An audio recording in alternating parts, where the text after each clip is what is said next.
Assalamualaikum warahmatullahi wabarakatuh. Perkenalkan nama saya Syifa Salsabila Azahra dengan NIM 0322233320. Di sini saya akan menjelaskan tentang bab 7.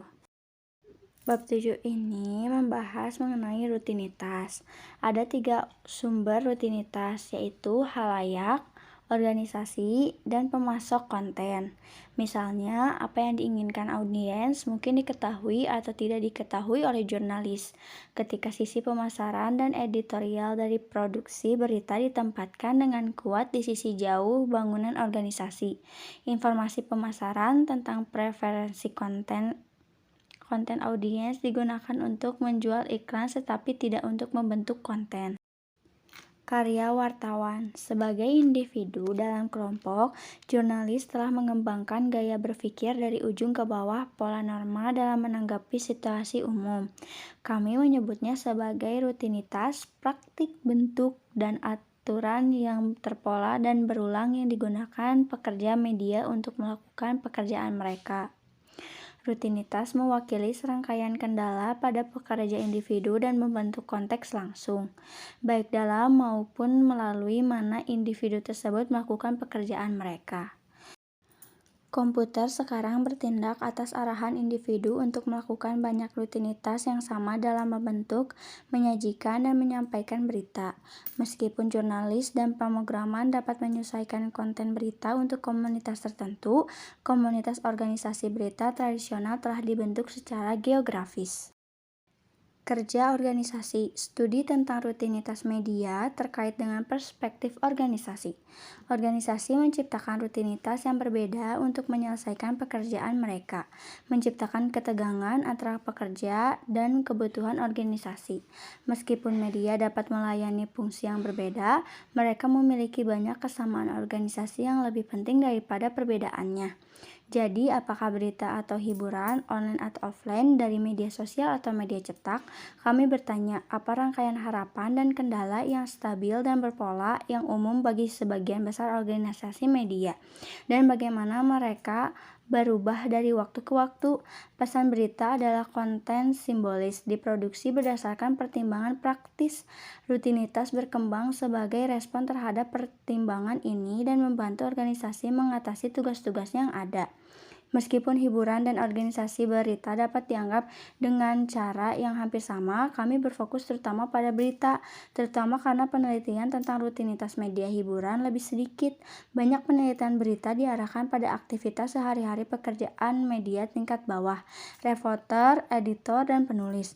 Rutinitas praktis media membentuk lingkupan langsung dari para pekerja media ini, meskipun penerbit dan orang lain dalam struktur birokrasi juga terkait oleh rutinitas pekerja media di tingkat tinggi diberi ruang gerak yang lebih luas. Rutin sebagai level analisis. Jelas bahwa rutinitas dan tingkat organisasi tumpang tindih secara konseptual. Lagi pula, organisasi yang sebagian besar ingin mendapat untung merancang arsitektur mereka untuk menyelesaikan pekerjaan mereka secara efisien. Organisasi media menetapkan aturan di mana individu harus bekerja. Jika semua media berita memiliki rutinitas yang sama, maka akan ada sedikit motivasi untuk mempelajarinya. Namun, kami menemukan bahwa rutinitas dalam suatu jenis media, seperti di antara televisi dan jaringan berita, serupa, sedangkan rutinitas di antara jenis media, misalnya berita televisi dengan agregator berita online, berbeda secara substansial. Kesamaan di dalam dan perbedaan antara cara kerja organisasi media ini dapat dilihat secara terpisah untuk membedakannya. Rutinitas sebagai model konseptual. Studi tentang rutinitas memiliki beberapa landasan teoritis. Teori politik dan budaya dasar membentuk perkembangan media, seperti halnya teori gatekeeping pada pertengahan abad ke-20. Baru-baru ini, paradigma berita telah berevolusi untuk menjelaskan pemikiran bersama tentang produksi konten berita. Svenhoyer 2005 merangkum paradigma berita yang mencakup 5 rutinitas. Yang pertama adalah peristiwa, kedua adalah nilai berita, ketiga wawancara, keempat piramida terbalik, dan kelima objektivitas.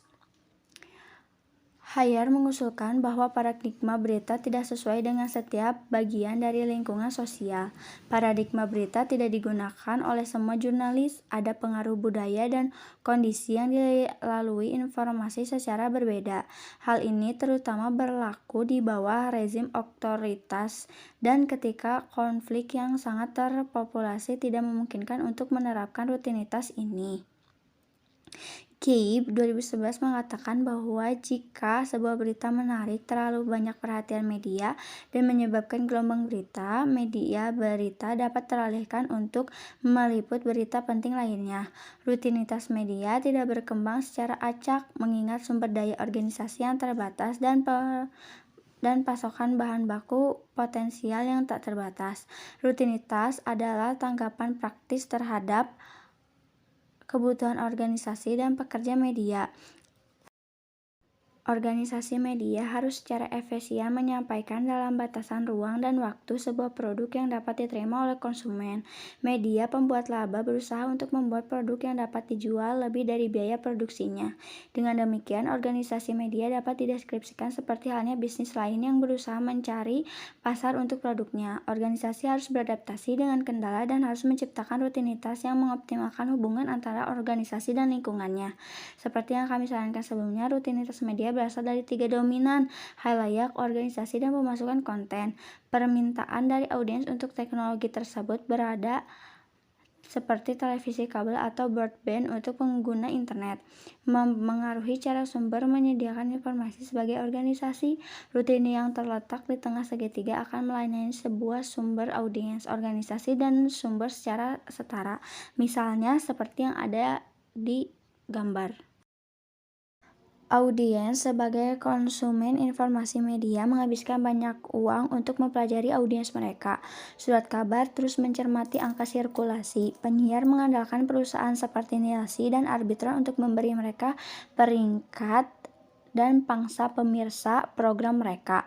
Media sangat tertarik dengan ukuran dan karakteristik demografi audiens mereka, terutama karena pengiklan harus tahu cara menjangkau audiens target mereka. Data audiens membantu mengukur penerimaan publik setelah fakta, tetapi tidak membantu langsung dalam memadu pilihan yang tak terhitung jumlahnya yang terlibat dalam memproduksi pesan media. Nilai berita. Penilaian berita adalah kemampuan untuk mengevaluasi cerita berdasarkan nilai-nilai berita yang disepakati, yang memberikan tolak ukur kelayakan berita dan merupakan rutinitas yang berorientasi pada audiens. Artinya mereka memprediksi apa yang menurut audiens menarik dan penting, dan dalam praktiknya mereka mengarahkan penjaga gerbang untuk membuat pemilihan secara yang konsisten. Tentu saja teknologi media berita abad ke-20 meskipun berkembang dengan cepat tidak mendorong komunikasi dua arah. Organisasi menyampaikan berita kepada audiens yang menerimanya. Komunikasi dua arah membutuhkan kerja khusus dari anggota audiens dalam menulis surat atau mengunjungi kantor berita dan karena itu jarang dibandingkan dengan aktivitas yang dimungkinkan oleh internet. Selama bertahun-tahun, nilai berita menjadi dapat diprediksi.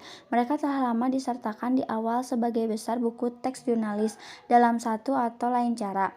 Nilai-nilai berita ini selama beberapa dekade telah memadu apa yang menurut orang menarik dan penting untuk diketahui. Berita dan halayak berita. Nilai-nilai berita profesional yang sudah lama ada membuat orang menyamakan konstruksi berita dengan konstruk newsworthiness. Kalau dalam berita harus newsworthy, artinya memiliki satu atau lebih ciri-ciri di atas. Faktanya nilai berita hanyalah salah satu dari sekian banyak pengaruh yang menghasilkan berita artefak sosial. Ada banyak pengaruh yang menentukan tidak hanya peristiwa hari itu yang mana yang menjadi berita, tetapi juga bagaimana informasi tentangnya dibentuk menjadi produk berita. Pengaruh dari semua tingkat analisis menentukan berita hari itu. Mereka tidak terlihat sebagai target.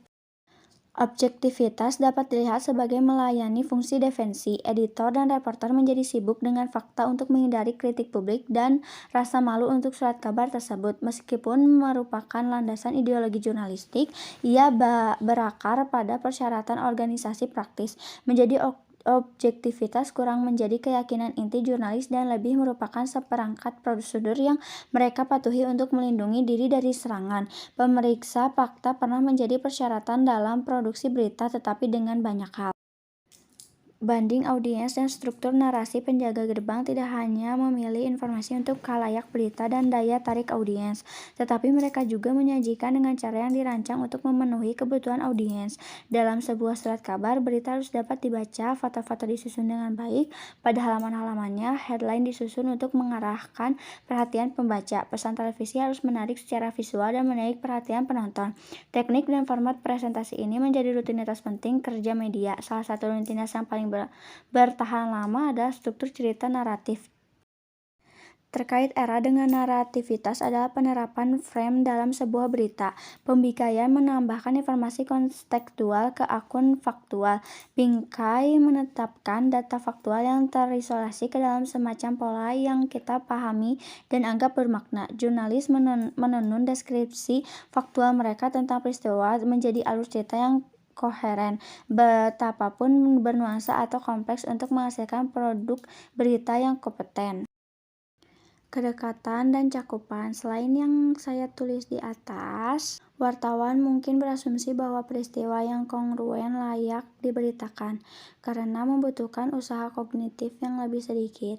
Saat mempertimbangkan peristiwa yang tidak sesuai, diperlukan lebih banyak pemikiran. Selain yang tertulis di atas, jelas diperlukan lebih banyak penelitian tentang nilai berita audiens, terutama tentang nilai berita penggunaan media sosial. Meskipun beberapa ditargetkan pada kelompok pribadi, banyak informasi yang tersedia di Facebook dan Twitter dapat digunakan oleh siapa saja. Fenomena viralnya video buatan pengguna merupakan cerminan dari penyimpangan konten, termasuk video seks yang memalukan, bayi yang dianiaya oleh orang tuanya, atau terutama anak anjing dan anak kucing yang lucu. Metafora virus menyiratkan bahwa penyakit penyebaran dengan cepat. Siapapun yang memproduksi video tersebut akan menunjukkan kepada orang lain sehingga menyerahkan kendali atas distribusi selanjutnya. Sekian penjelasan dari saya mengenai bab 7 ini. Terima kasih.